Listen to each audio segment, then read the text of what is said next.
Sup, everyone. Welcome to this episode of the Flea Flicker. We are back for week 13 of the NFL season. Oh, Joey D, that doesn't feel good to say. The season's almost over. But how are you doing today, my friend? And how was your Thanksgiving? Tim, I'm doing well. Thanks for asking. My Thanksgiving was fantastic. Saw all my Italian cousins and Woo! family, so that was pretty rowdy. Got to catch up with a lot of people. It was a great time. Unfortunately, terrible football weekend all around for me. 0-4 in fantasies. Freaking the Eagles to the Giants, my lock of the week. The Gamecocks to Clemson don't even put up a fight. It was a great weekend to be stuck in the car, not able to watch football, Tim. I'll put it that way. So, we're back though. It's a new week. It's a week to week league. So, we'll see how we're feeling after Sunday. And right now I'm feeling fine. I'm back down to earth from my Eagles are about to make a run phase. Well, hey, they still could, Joe. They still could, given the rest of the Yeah, schedule. Yeah, yeah. I'm doing great as well. Had a great Thanksgiving up in Jersey to see some family as well. Made it to the Ravens game Sunday night, and once again, this team, Joe. Ravens should probably be 3-8, but somehow we're 8-3.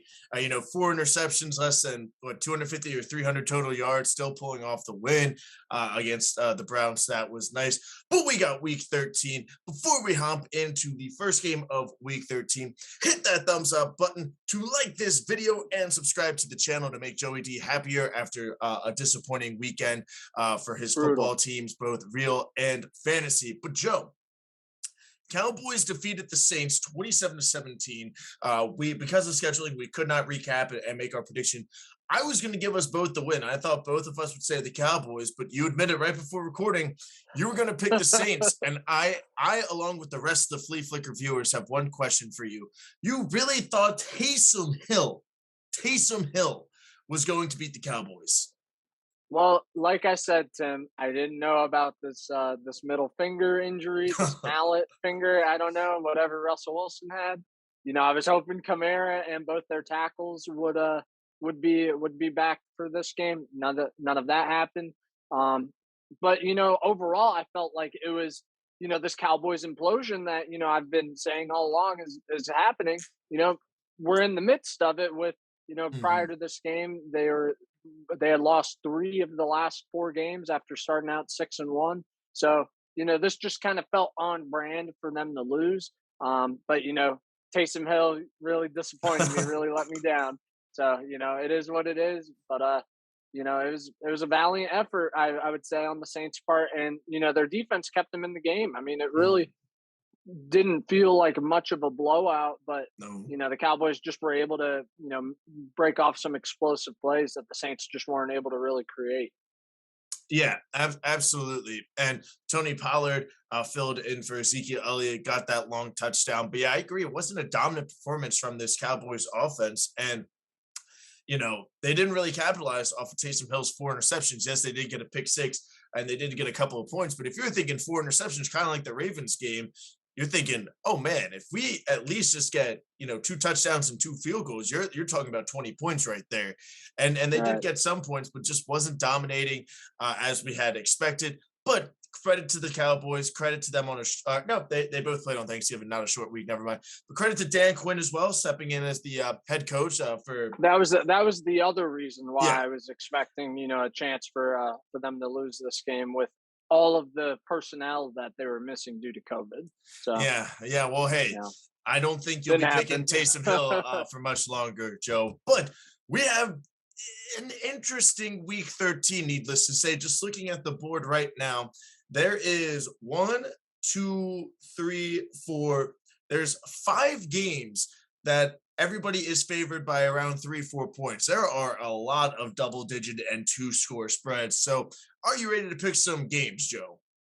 I'm ready, Timmy B. Let's get into it. And friendly reminder for week 12, you got your upset of the week with the Raiders over the Cowboys. You lost your lock of the week with the Eagles.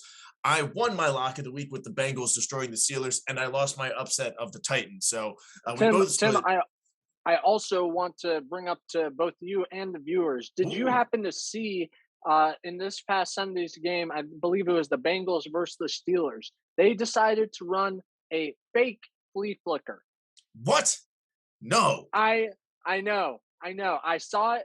I meant to tag you in it. Forgot, but it was Joe Mixon up the middle, goes to pitch it back, does not, starts running. There's a hole, and then he slips and falls like an idiot because that's what happens when you run a fake flea Yeah. flicker. This is the real deal. All right, I might have to factor into my pick this week, but yeah, as I was saying, there's a lot of double-digit spreads, so I'm curious to see who your upset of the week is going to be. But we're starting off with an AFC South battle right now, Joe. We get the Indianapolis Colts at the Houston Texans. Colts are a 10.5-point favorite. Over/under is 45. Now, we've seen the Texans string a couple of games together and beat the Titans on the road, but then they lose to the Jets at home last week. So it's kind of like, where's this Texans team? Maybe they beat the Titans. They caught the Titans at a bad game, couple of turnovers coming off a bye. Colts are going strong. Almost beat the Bucs. Probably could have beat the Bucs, but that Buccaneers defense stepped up in the second half. And shout out to my one fantasy team with Jonathan Taylor and Leonard Fournette, back-to-back 40-plus point weeks from one of the two of them. But Joe, Colts, they need to win this game. They're playing the Texans. I think this is going to be ugly. I think they're going to try to run up the score and try to win this game like 35-10 and really say, hey, we're still here. Even though we lost to the Bucs, we still got Jonathan Taylor. We still got some good weapons. We still got a good defense. And this is what they should do. So I'm going with the Colts. I think they're going to win big, Joe. How about yourself? Yeah, I think I'm going to go with the Colts too. I don't think it's going to be a big win. I mean, I think it depends largely on Jonathan Taylor and if he's able to get going. Because, last week, they were not able to really get him going against the Buccaneers and their stout defense. Joe, that's a lot of the play calling. He only had 8 carries through like 3 quarters. Right. But still, I mean, it's a Bucs defense that's designed to take the run away. And, I guess maybe they were checking out of plays. I mean, we know Carson Wentz did that in Philly. I'm just saying. That is true. And he played, I think, pretty well despite not having the run game, which is something that, I think is important as a Colts fan that, Colts fans should be looking for, which Carson Wentz are we getting when the run game isn't there? Because it's not always going to be that easy that you can just hand it off and get 10 yards a pop and play actions wide open. So, he stepped up there and it's a much better defense against the Buccaneers than the Texans. So I think that they should be just fine with or without, the run game really going off. But, if the run game is not able to get going and we get that version of Carson Wentz that is playing hero ball, turning the ball over, we've seen this Texan defense be able to make the most of those opportunities. So I think that we could see a little bit of that in this game, and it'll be a relatively closer game than people expect, but Colts should still be able to pull it off. Yeah, I could see a close game. I just think this is a game that they need to dominate, and it's a divisional game. That is true, Joe. Those are always weird. They're always weird, especially in the AFC thought South. Last week was a lock. Yeah, and you know what? This is also the congratulations, Joe. The Eagles are going to get a first-round pick because I believe this is the Colts' 12th game, which should all but confirm a first-round pick. I mean, unless they have like 80 plays per game for the rest and he's not in them, but it looks like Carson Wentz will be playing this week, playing in full and getting the Eagles a first round pick. Now, but the way they're playing, we're picking the Colts. It's a later first round pick, but hey, a first round pick's a first round pick. Right. Now you mentioned a divisional game and your lock of the week last week, Joe, your Philadelphia Eagles. Well, they lost to the New York Giants, right? And the Giants are now on the road at the Miami Dolphins. Dolphins are a 6-point favorite. Over/under is 39.5. Can the Giants make it 2 in a row against a team that's on the rise, kind of a hot team right now? Can they stop the Dolphins, or is this Dolphins defense finally picked it up, and are they going to dominate Daniel Jones and the rest of that Giants offense? Well, I think that the Dolphins defense is going to dominate the Giants offense, but it won't be Daniel Jones. He has been ruled out, and we got the long neck giraffe himself, Mike Glennon, stepping in for Daniel Jones. So, if Daniel Jones was playing, their offense really did not get much going last week against the Eagles. It was the Eagles' offensive ineptitude that, prevented them from winning that game. But, this is a better Miami defense that's talented across, all levels of the defense. So I think they're going to be able to make Mike Glennon pay a lot of this game. And, I'll be rooting for the Giants for that draft pick, baby. But, yeah, I think this is one that the Dolphins should be able to win, and it shouldn't be that difficult for them. Yeah, it is crazy that if the draft was today, the Jets have picks 4 and 5, the Giants have picks 6 and 7, and the Eagles have picks 8 and 9. So 6 picks among 3 teams in the top 10. That's absolutely crazy, absolutely nuts. And yeah, I'm going with the Dolphins as well. I was unaware of Daniel Jones, so thank you for letting me know about that. Either way, that did not help Got in a my neck pick at all. injury. Neck injury, interesting. Okay, well, I mean, Mike Glennon has a lot of necks, so Mike maybe he Glennon should. has the strongest of Yeah, necks. Well, I'm not sure about strongest, just the longest of necks. yeah, they could probably do some sort of implant or something to make sure that it That's what evens I'm out saying. between the two. But yeah, I'm going with the Dolphins. I think they're hot. They got the Jets next week as well. And I was saying a couple weeks ago, Joe, 7-7 going into Christmas, basically. It's a strong possibility for the Dolphins, and they're not winning pretty, but they're winning, and they're winning the Dolphin way, playing some defense, forcing some turnovers, Tua being a game manager and getting the ball down the field. Jalen Waddle, he's been going Dude, off yeah, recently. Waddle had a breakout game. I think 9 or 10 catches, over 100 yards and a touchdown last week. So good pick Yeah.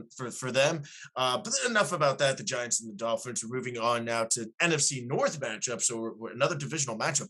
Vikings at the Lions. Joe, Vikings are a 7.5-point road favorite.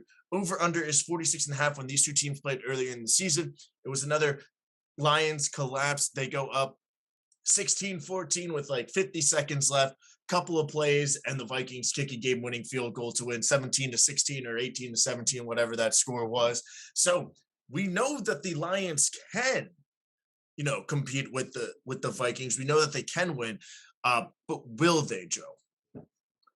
It's an interesting matchup, Tim. Both the starting running backs for these teams are out. No Dalvin Cook, no DeAndre Swift. And I think that, that downgrade from Swift to Jamal Williams is significantly greater than, well, I think that Madison he's not as close to Dalvin Cook is what I'm saying, That's but like Boise State alumni, Alexander shout out. Madison. Yeah. He plugs in there and he performs. I mean, he's not Dalvin Cook obviously, but he still has been able to do this in the past. So I'm confident in him, and I'm confident in these receivers for Minnesota that they're going to be able to get open and make some plays against a pretty poor Detroit secondary. It's a divisional game, you never know, but yeah, I think this will be the Vikings game. Yeah, I think you nailed it too. Where Alexander Madison has proven that he can be that 25 to 30 touches kind of guy, get at least 80, 90, 100 yards and touchdowns. So I agree with you on that one. I think it's going to be a big game. Joe, cover your ears for Justin Jefferson. I think he's going to eat up this Lions secondary. I think Kirk Cousins is going to do well. He's having a great season so far, and he's kind of flying under the radar. He's not really turning the ball over that we are used to from Kirk Cousins. We'll say that. So he did have that. He did. That He did. He did. Tim, do you remember a couple of years back when Kirk Cousins, he was driving down the field? It was against Philadelphia, and he was trying to spike the ball so they could kick a field goal. They're at like the 10-yard line. They just got a big play. There's like less than 10 seconds left. It's ticking down. He takes the snap, and instead of spiking it, he takes a knee, and they're out of timeout. So half runs out. He's confused, has no idea why. That was hilarious. I thought that was like the most Kirk Cousins play I had ever seen and would ever see. And then this man goes and tops it, Tim. He tries to take a snap from the right guard in a crucial time management situation. Alexander Madison is behind him trying to say, dude, get over. You're over the guard. Oh, man, they have to take a timeout. Kirk Cousins, man, I don't understand how he does this because he seems like a smart guy. He went to Michigan State, right? I don't really know. Yeah, he went to a state school. There you go. So, it's just really funny. Like, that's the Kirk Cousins that will be remembered rather than the Kirk Cousins when he's at his best. You know what I mean? Yeah, I think I saw some TikTok or meme where it was like the Kirk Cousins like we're getting it. It was like, 22 touchdowns, like 4 interceptions on the season or whatever his stats are, which are, kind of around there. Then it was like, but here's the Kirk Cousins we're going to be remembering. And it was him lining up under the guard. But yeah, I still think that they're going to win. And I think that they know that they played down to the Lions back in week 4, 5, 6, whenever they played again. And I think kind of like the Colts and Texans, this is a game where they should really come out and say, hey, like, if we're going to be a legitimate wild card playoff contender, we got to go in and win 35-10 or 28-0 or something like that. So I like the Vikings in this one. I'm not going to say it's going to be a blowout or whatnot, but interesting fact too, that the Vikings are the only team in the NFL to be leading by 7 or more points in every single game. And they're like 6-6 or 5-5, whatever their record comes out to. So good, a good enough team to go up by a score or two, but just a bad record. But I think I'm going to go with the Vikings in this one. I think it's a safe pick. And then we got a lot of divisional matchups this week, Joe. But, kind of, first place versus last place. We got the Tampa Bay Buccaneers at the Atlanta Falcons. The Buccaneers are a 10.5-point favorite. The over-under is 50.5.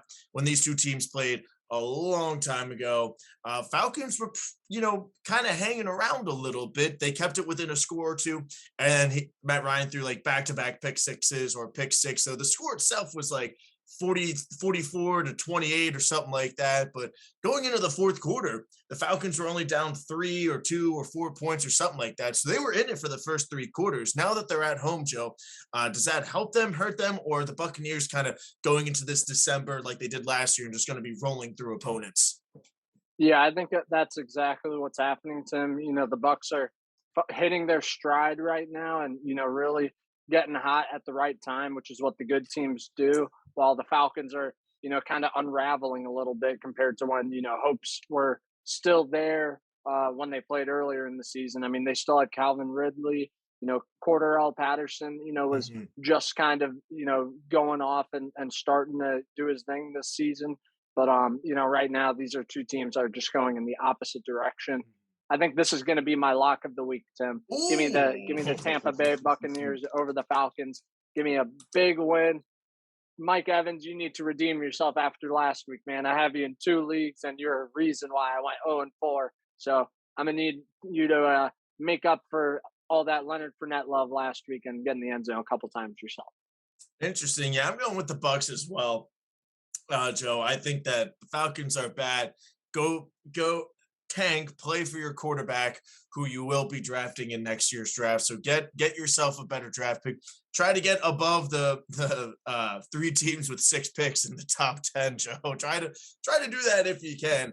But yeah, I think the Bucks are rolling right now. We found out last week you can have a couple of wide receivers out or not performing as well. Leonard Fournette 4 touchdowns, but now that they're getting some people back, Gronk's back, kind of healthy, getting back in that rotation. You can see that offense has elevated since Gronk has returned. And just wait until Antonio Brown, doesn't fake a vaccination card and gets unsuspended again. So yeah, I think the Bucks are going to win this game pretty easily. And Joe, you had your lock of the week last week. Well, who was your lock of the week last week? That would be the Philadelphia Eagles, Tim. The only time I picked them as a lock. And they went on the road to the Meadowlands, and they did not win. You did not win your lock of the week. But the Eagles said, you know what? Let's go back there. We're going to play at the Jets back-to-back weeks. Eagles are a 6.5-point favorite. The over-under is 45. Joe, this is the Eagles Jets. We need to win. You guys need to win desperately. Get that win in the Meadowlands. The Jets are bad. Talk to me about the Eagles and Jets. Well, Tim, you say that the Eagles need to win desperately, and I'm not so sure that's the case. I mean, when we talked about what was really important about this season coming into it, it was evaluating Jalen Hurts and, then evaluating Nick Sirianni. So, up to this point, it's been very up and down from Jalen specifically. Last week was a very low point, and a lot of people were pointing out, Nick Sirianni not running the ball as much against a poor Giants defense. So it makes me wonder, what is their primary goal as well for this season? This is a bad Giants defense and a bad Jets defense that theoretically we should be able to work on our passing offense and get that right before we go into the playoffs, so that when teams do take away the run, then we can have some options that we can lean on to be successful without the run game. And even last week, a terrible game, we had an opportunity to win the game twice. Jalen Reagor decides not to catch the ball. Don't know why we're not throwing a Devontae Smith there. Makes no sense to me. He was wide open and he was pissed off.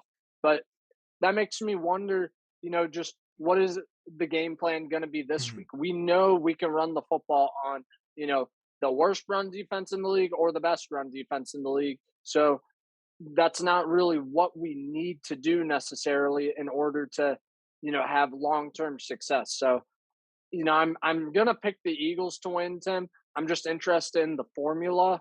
And, the other concern that I had when we were kind of rocking and rolling and being very successful was how sustainable is this run game? And what, like, if this run game falters, is Jalen Hurts going to be able to, pick up the slack? Kind of like I mentioned with Carson Wentz when Jonathan Taylor's not going off.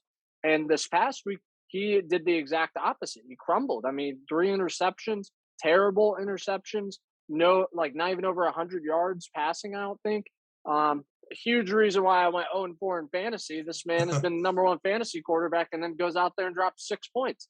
So, I've got to see what Jalen can do when the run game is not there. And these are bad defenses that if you're a competent NFL quarterback, if you've got the arm for it, you should be able to throw them. Right. So that's what I want to see out of this game.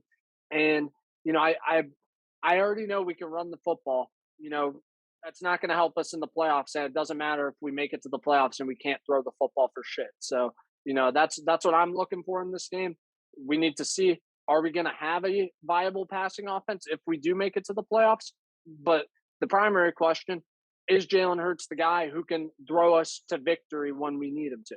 And, it's just crazy, Tim. It's been a week-to-week league. I think our last podcast before this week, we were talking about how confident we both were in Jalen deserving finally. another I was like, chance you this turned upcoming year. the tide. I know. And there's even a report that the Eagles were, now not so willing to go all in on a veteran quarterback this offseason because they're feeling good about Jalen Hurts for this upcoming season. I don't know how true that was either way, but it definitely backfired because he had the worst game of his career. So I just don't know what to really expect, but that's what I'm kind of hoping for, that we figure some stuff out. And listen, Nick Sirianni, we've figured out that Jalen Reagor is not good. We get it. You don't need to force him the ball. I mean, there was a stat that showed that no wide receiver or skill player is hurting their quarterback more in the NFL than Jalen Reagor is hurting Jalen Hurts with poor routes, drops, penalties, this, that, and the other. So, we already get that. I don't care. Like, put Greg Ward in, put J.J. Arcega-Whiteside in, feed Devontae Smith and Quez Watkins, and, let's figure out what we do have and what we don't have, because that's what's most important right now. Sorry for my rant. No, absolutely. And once again, we'll reiterate that Justin Jefferson was available at your pick. Just wanted to throw that out there as well. We might not draft Devontae Smith. Oh my God. Yeah. I remember that coming at the draft. You were like, swear to God, we don't pick him. And hey, look, that's kind of my philosophy as well, is that, I'm not an NFL scout by any means, but wide receiver from TCU, wide receiver from LSU. I'm going to go with the wide receiver from LSU. Like, that was my whole thing with Bashad Perriman, was that he was like the 5th or 6th best wide receiver in his class. So there was a wide receiver heavy draft, but he was the only one that didn't go to, he went to UCF. He didn't go to a Power 5 school. It's like, I would much rather have a wide receiver from like Stanford than, Central Florida, because he. Oh, you rather have Nelson Aguilar or J.J. Arcega-Whiteside? Because Nelson Aguilar's, and Nelson Aguilar's had a little bit of a resurgence since he's left the Eagles. The man is a good route runner. He's a really good route runner. I will give him that. Those hands, unlike Aguilar. I know, unlike Aguilar. But Joe, you mentioned veteran quarterbacks, and potentially to bring in a veteran quarterback. The Eagles brought in a veteran quarterback this year, didn't they? We brought in a couple. Yeah, and then you traded one to the New York Jets. And who was that quarterback? That's Joe Flacco. Is he starting? Oh, I know. I think it's Zach Wilson now. But Joe Flacco was in the room. He knows that. Joe, I don't feel good about this at all. I don't. But I'm going with the Jets as my upset of the week. Oh, Eagles. Look, hey, bastard. Here's the thing, Joe, is that we've seen the Jets beat the Titans and the Bengals both at home. So I don't know what they do at home, but they're somewhat capable of winning football games against teams that are a little bit better than the Eagles, needless to say. Thanks. So I'm going with the Jets as my upset, mainly because I don't know who else I would pick as my upset. But I'm going Yeah. with the Jets in this one. I think it's going to be an interesting game. I think Robert Saleh is going to bring up a good defensive plan. The key is going to be turnovers. If Zach Wilson holds the ball or if Jalen Hurts holds the ball, it doesn't matter. And it's going to be one of these things too. Last week, I felt very good about the Eagles, Joe. I almost made that my lock of the week as well. Put a lot of bets on the Eagles, which they did not win. So Oh, a little upset about that. So I feel like picking the Eagles, maybe they lose. Now the Jets, now I can see one of two things happening. The Jets, barely win in overtime like they did against the Titans or the Bengals. Or now that I picked the Jets against the Eagles are going to win 45-0. So you're welcome if that happens. it'll That's be just how hype. I feel. But going with the Jets to upset the Eagles, Joe Flacco, revenge game, baby. All right. We'll see. Now we are moving to a very interesting matchup. And again, Arizona Cardinals at the Chicago Bears. Cardinals are a 7.5-point road favorite. Over under is 42.5. And Joe, it's interesting because like pretty much the last month, we don't know if Kyler Murray or DeAndre Hopkins or some of these defensive guys as well. They're all game time decisions. And then it's like right before, like an hour before, hour and a half before when the inactives come out, it's like, oh, Kyler Murray and DeAndre Hopkins aren't playing. It's kind of like, all right, well, that just ruins everybody's picks, bets, fantasy, like you name it. But with that being said, Cardinals are 6-0 on the road this year. So they're doing something right with Colt McCoy or whoever is their quarterback, picking up Trace McSorley from the Baltimore Ravens practice squad, sadly. We got the Cardinals at the Bears, Joe. What are your kind of thoughts for this? If Kyler Murray and DeAndre Hopkins are out, can you see the Bears, keeping this close, maybe pulling off an upset, or does it not matter to you in your eyes? Tim, I think this is going to be my upset of the week. I think I'm Wow! going with the Chicago Bears over the Cardinals. My thinking is this: if Kyler Murray does play, if DeAndre Hopkins does play, we've seen this version of the Cardinals in the past. Like, they're not healthy and they can't execute. I don't know how they're doing what they're doing with who is it? Colt Colt McCoy. McCoy. Yeah, I'm not sure how they're doing. I mean, Zach Ertz going off, I guess that's cool. But yeah, I'm gonna go with the Bears to pull the upset off here. I think that the Bears, this Cardinals offense with Colt McCoy, this is not sustainable. This cannot continue happening where they're scoring over 30 points and not turning the ball over. I think this is the week that either a 50% Kyler Murray or a 100% Colt McCoy turn the ball over a couple times, and the Bears defense is able to keep it close.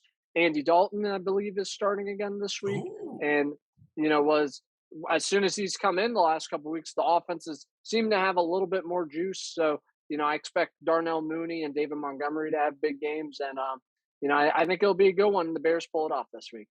Let's go. I'm going with the Cardinals. I'm just going to ride with the team who's still undefeated on the road. We saw a couple of weeks ago, Tyler Huntley of the Baltimore Ravens went on the road to beat the Chicago Bears.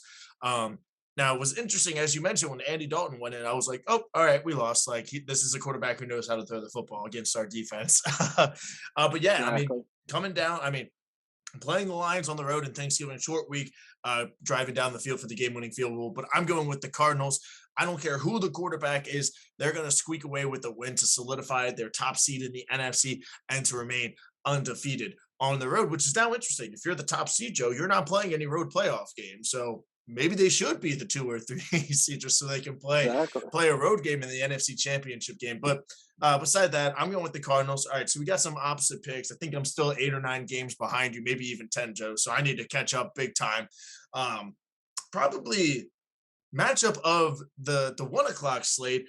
We just talked about a bunch of, I guess, lopsided games, kind of some ugly games. We got the Los Angeles Chargers at the Cincinnati Bengals. Bengals are a 3-point favorite at home. Over under is 49.5. Bengals coming off a huge blowout of the Steelers. Chargers are coming off against a win against the Steelers on Sunday Night Football and then losing at Denver, which pains me. I was watching that game, tailgating for the Ravens game, and I was just like, I wanted to pick Denver so bad. I even mentioned it last week, Joe. I was like, the weather looks, kind of mild. It's not freezing cold, so I'll just go with the Chargers. And then the Broncos win. But the quarterback's still interesting. Teddy Bridgewater kind of got knocked around a little bit, so it could be Teddy, could be Drew Lock, could be Teddy to start. Then Drew Lock goes in, as we've seen as well a couple of times this season. But Joe, that's the Broncos. We're talking about the Yeah, I was Chargers just now. gonna Whoops. say, Yeah, yeah. I was like, Woo! We will be talking about the Broncos for Sunday Night Football, but Chargers, Bengals, Joe, thoughts and who's your pick? Yeah, this. I think it's going to be a really exciting game. These are two very young franchise quarterbacks. I mean, both in their second year, and you know, probably the two best QBs drafted this past year. And I think it's going to be a really fun game to watch, and we're going to learn a lot about both of these two. I think they're so evenly matched in a lot of ways, but the Bengals are coming off a really big win over the Steelers. The Chargers are coming off a really rough loss against the Broncos with just multiple interceptions from Justin Herbert Mhm. to Patrick Surtain. Um, and the Bengals are at home, so I think I'm going to give this one to the Bengals, and you know I think it'll be a really close game. Though I don't think that either of these teams are that much better than the other to really pull away.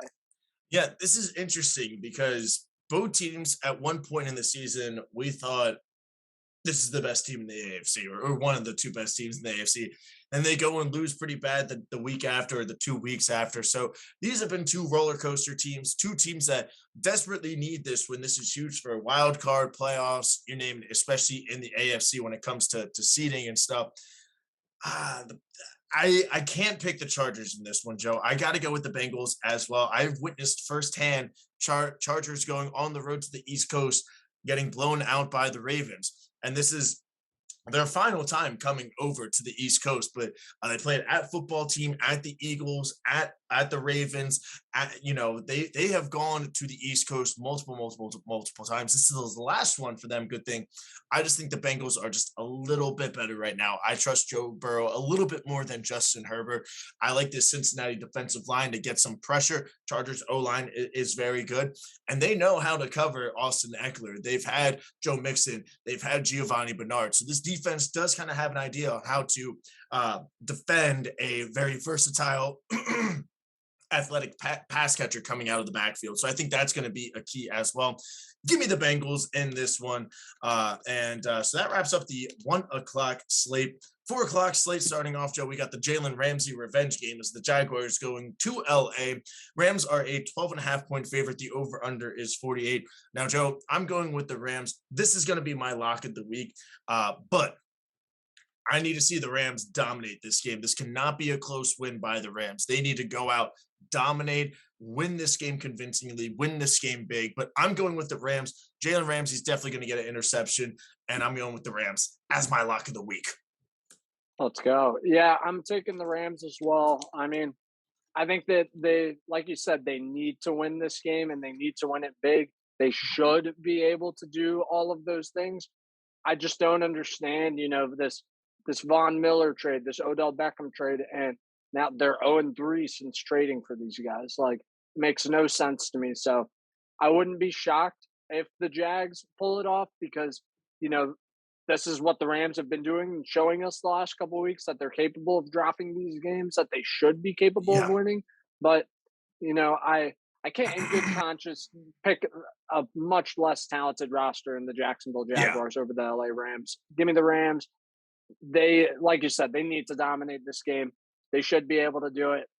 God, I don't know what's going on with them or just what's going on with the NFL this season. There is no one team that, even like a couple teams that I feel like good about. Like, Hey, but that's I a feel good thing. okay about That's everyone. what the NFL wants. That's what I we as know, yeah. fans want. It's going to be Like the fun. last thing we needed was just being like, oh, okay, Chiefs and Bucks are both 12-0. All right, cool. See you in February. Like Yeah. it's Yeah. nice that really anybody can win.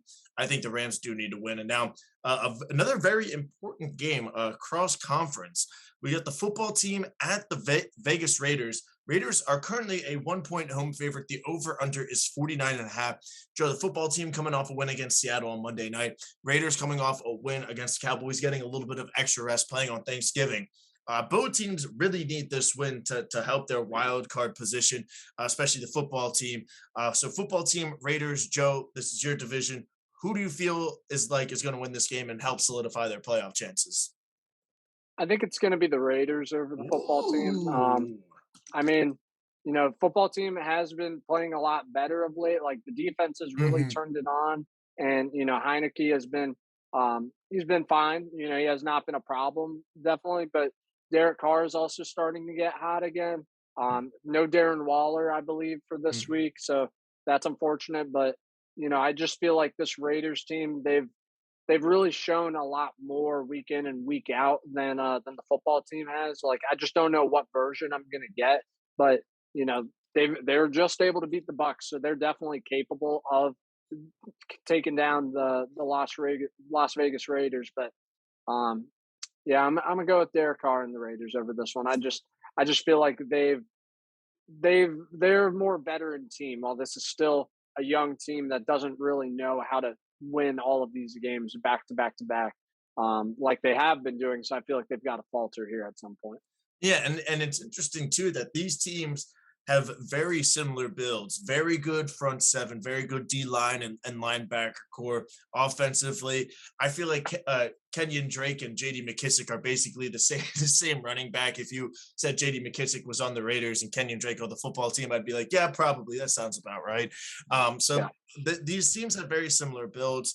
But Joe, one of my fantasy teams, we started 0-4.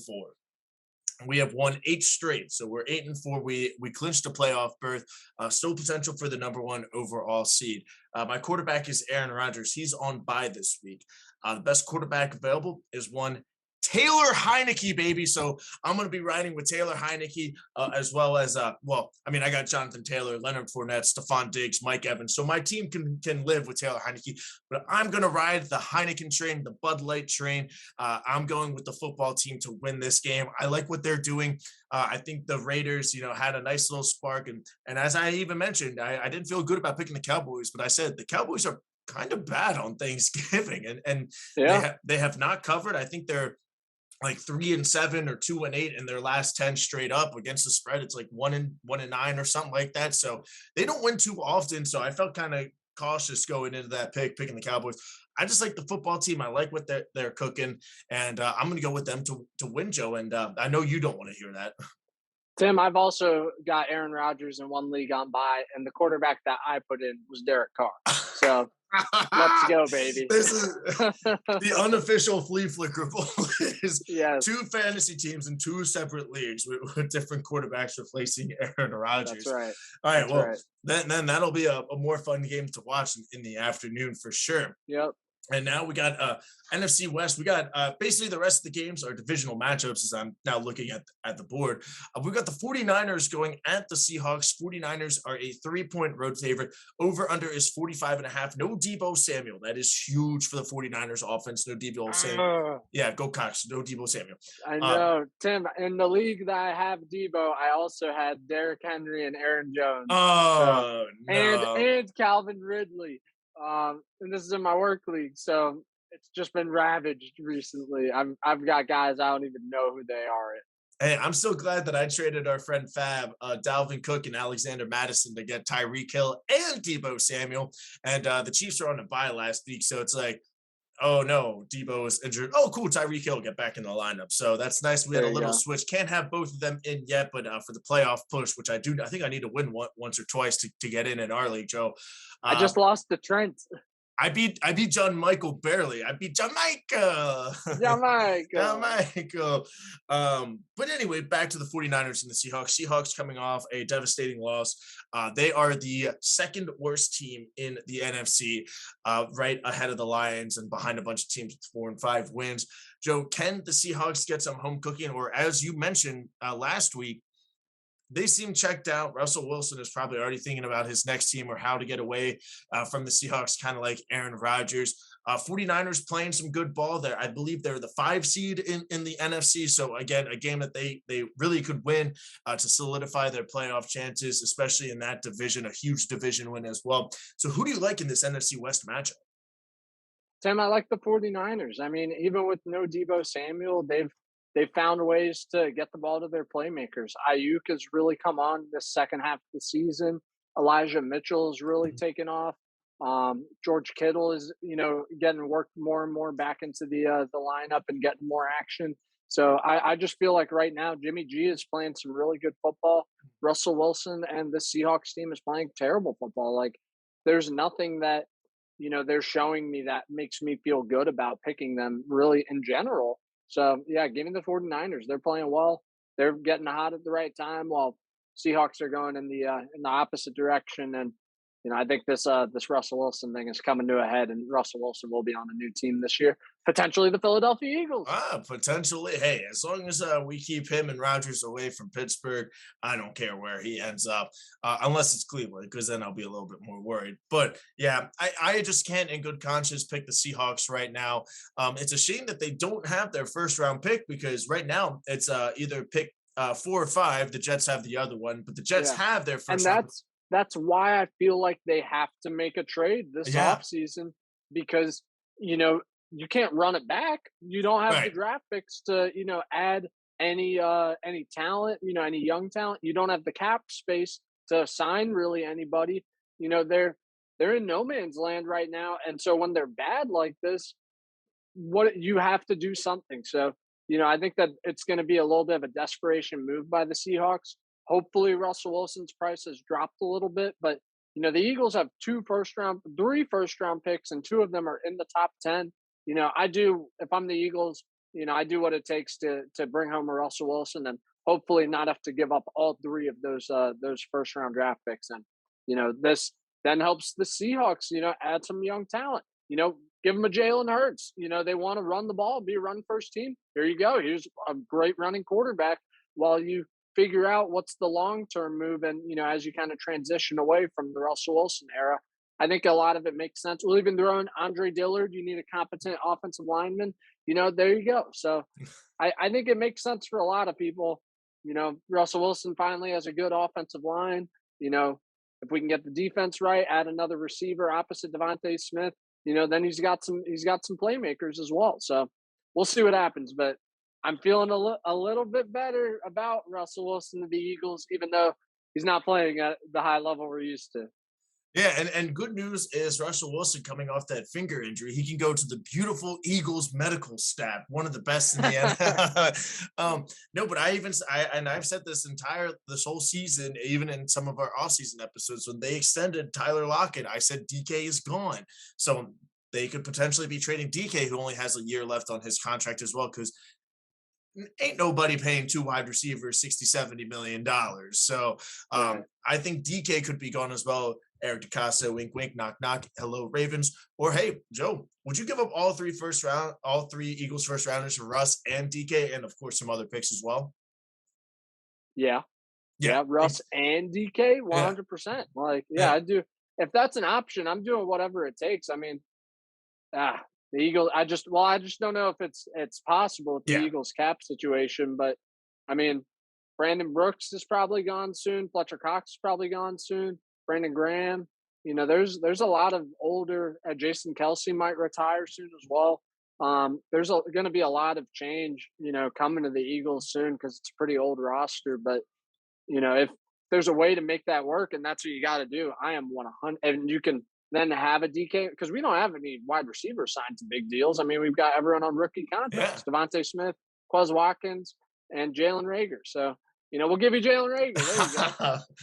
All right. We'll Yeah. probably Well, have to add an extra pick for giving them Jalen Rager. well, can't wait to deep dive into that once we get to the end of the season and we have some time in between the Super Bowl and the draft and free agency and all that stuff to talk about that. But now, huge game. Well, it's always a huge game when the Ravens and Steelers get together, despite whoever it might be quarterback. There have been a lot of times where the backup quarterback has beaten Dennis Dixon, Charlie Chaz Batch, Ryan Mallett. So it doesn't matter who might be quarterback or how banged up these teams are.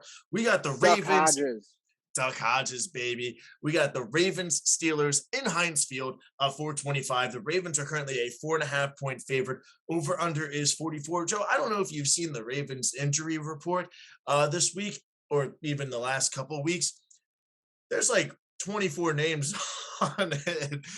So we are super banged up. We really don't know who is going to be playing. But the key for this one, Joe, on that injury report this week with 15, 20 names, there was one name that was not on that list, and that is quarterback Lamar Jackson. And even Hollywood Brown, after the Colts game, they were like, what made you believe that you won? He was like, we got Lamar at quarterback. He's like, anything is possible with Lamar Jackson. He threw 4 interceptions last week and we still won. Now we didn't win by a lot, and we were still, sitting on our hands in the fourth quarter, praying. But the Ravens Steelers, Joe, what are kind of your thoughts on this game? I mean, Steelers are 5-5-1 or 5-6-1. They're kind of tapped out as well. I mean, with the Browns, the Bengals, and the Ravens ahead of them, this is pretty much their season. If they do not win this game, you basically just eliminate yourself, right? So it's like Ravens Yeah. Steelers, Joe, thoughts and who's your pick in this one? Yeah, I mean, there's been a lot of former Steelers players come out this week and really rip this team and this defense, like Ryan Clark, just Mhm. talking about how when they were playing there, this was a elite defense and you had some pride, and they're just not playing with pride really anywhere. I mean, if the defense is, and TJ Watt should be back, so that should They help. did. I saw this morning that he did have back-to-back negatives, so he should be able to play. I don't know in what Right. capacity, but he should be playing tomorrow, Yeah, so, which that'll sucks. really help out. It'll really help their defense there, but, even with that, I just this offense, Ben Roethlisberger, he just doesn't have it anymore. The offensive line is not good. You know, this is a team that was relying on Najee Harris to come in and be able to just carry them week in and week out. And, like we're talking about with the Eagles, with the Colts, what happens when the run game is not there and Yeah. you have to throw the ball? It is not pretty in Pittsburgh when Roethlisberger has to throw it a lot. And I just can't really see a scenario in which, they win because of Roethlisberger's arm. And I think that that's how they're going to force the Steelers to play. You have to beat us with the pass. I just don't see that as a possibility. Give me the Baltimore Ravens. It might be close because it's a divisional game, Yeah. but I just still think that the Ravens can, even with all these injuries, they have something to play for. They've found ways to win while the Steelers are finding new ways to lose. Yeah, and it's going to be a very similar defensive plan as last week against the Browns. And everybody was saying, they were like, hey, I know our secondary's banged up, not as great, giving up some big plays, but we got to make Baker Mayfield throw the football, and that's exactly what we were doing. He made some throws, he made some good throws, but Nick Chubb, Kareem Hunt, I think Chubb had 8 carries for 40 yards. So again, kind of like that playoff game last year against the Titans. I don't know what it is, but when we play one of the elite running backs in the NFL, that's when our defense steps up, and that's going to be the key. If we can hold Najee Harris to 8, 9, 10, 11 carries, only averaging 3 or 4 yards a rush, 40, 50 yards, we're going to win this game. My only issue would be our secondary has a little illness has been going around the secondary. Now, Marlon Humphrey and Geno Stone, well, specifically Marlon Humphrey was at the Wizards game last night, so I think he's well enough to be out in public, so that's good. But yeah, we just have to limit the big plays, and I just think that the Steelers offense can't do it. Offensively for the Ravens, we're not looking too pretty either. Having TJ Watt back, even just for a handful of plays, could be huge for that defense and our offensive line, who does not like to block. Could be another big Mark Andrews game. So I'm going with the Ravens as well. I think we know that if the Ravens win and take down the Steelers, that their season is over. So I think adding that Yeah. factor of like that will officially bury the Steelers season. I think that's a little bit motivation. We got another date with the Cleveland Browns next weekend. Based on the way the Bengals are playing, they're 3-1 in the division. So we do need to win this divisional game as well for potential tiebreakers later down the road. So I'm going with the Ravens, Joe. Obviously, duh, I'm playing the Steelers. I'm not going to not pick the Ravens. But Sunday Night Football, this game got flexed. It was originally the 49ers Seahawks. Thank God we don't have to watch that. Instead, we get the Broncos at the Chiefs. Chiefs are a 9.5-point favorite at home. The over-under is 47. Joe, as I was saying for the Chargers game, we don't know who's going to be quarterback. Could be Teddy Bridgewater, could be Drew Lock, could be a mix of both. Could be Teddy to start, then he gets banged up again, gets hit hard, and then Drew Lock goes in. So that's a lot of factors. Chiefs playing some good ball right now. The defense has really, really improved coming off a bye. Joe, I don't see how Yeah. the Chiefs lose this game at home. If it was in Denver, maybe, road game, night game, but Chiefs at home, coming off a bye, one of the better defenses in the last couple of weeks as well. I got to go with the Chiefs. Yeah. No, I'm right there with you, Tim. I mean, it's going to be interesting to see the Mahomes versus this Vic Fangio defense that Mhm. has added so much talent to the secondary. I mean, it seems like that's kind of why Denver hired Vic Fangio and has built this team, not really to win by scoring a lot of points like the Chargers are kind of trying to Right. build and be able to outscore the Chiefs. They're trying to figure out a way that they have a defense equipped to stop the Chiefs and slow Mhm. them down. And this Chiefs offense has not been their usual, MVP selves, and have been exposed a little bit. So I think that it's possible that this could be a closer game. But like you said, Chiefs defense last couple weeks, some of the best football they've played all season, some of the best in the NFL. Like I think they're leading the league in the last 5 weeks on third down defense. And their points per game are way down. It's been a real turnaround, a real credit to Steve Spagnuolo. Chris Jones and Frank Clark are really heating up, and this Chiefs team is, they're a team that finds ways to win. I mean, they've been here before. They're a veteran team. Sunday Night Football, bright lights for either Teddy Bridgewater or Drew Lock. I don't think it's going to be pretty from whichever one is out there, and I think Chiefs are able to win this one pretty handily. Yeah, and I think the Chiefs just kind of realized too that, maybe they're not that 45-10 Chiefs that we've seen the last couple of years. And hey, when it comes to the Super Bowl, all you got to do is win by 1 point. You don't need to win by 20 or 30 or throw for 500 yards. Just do what it takes to win the game, especially now later in the season. Win the game, injury free, move on to next week and get yourself to January. Then we can start, game planning for blowouts and stuff. But now, Monday Night Football, arguably most important game of the week, easily, maybe even the season right now, Joe. Yeah. AFC matchup. First place for the AFC East is on the line. New England Patriots at the Buffalo Bills. Bills are a 2.5-point home favorite. So Vegas thinks they're pretty even, just giving the home field advantage to the Buffalo Bills. Over under is 41. Joe, thoughts and who's your pick? Tim, this Patriots team is hot. I think they've won 6 in a row. Mac Jones is just playing good, solid football. He's not lighting it up, but not turning it over. He's exactly. He's not turning it over. This defense has, really come to life, and is making plays left and right. Bills have faltered, man. I mean, we have not seen the same Buffalo offense in a while. I mean, they still don't have a run game to speak of. So if you slow down Josh Allen or force him to turn the ball over, they don't really have a pivot, a game plan to change that. It's Josh Allen throwing deep or bust, really. I mean, and teams have been able to figure out how to stop it. I mean, we saw the Jaguars do it.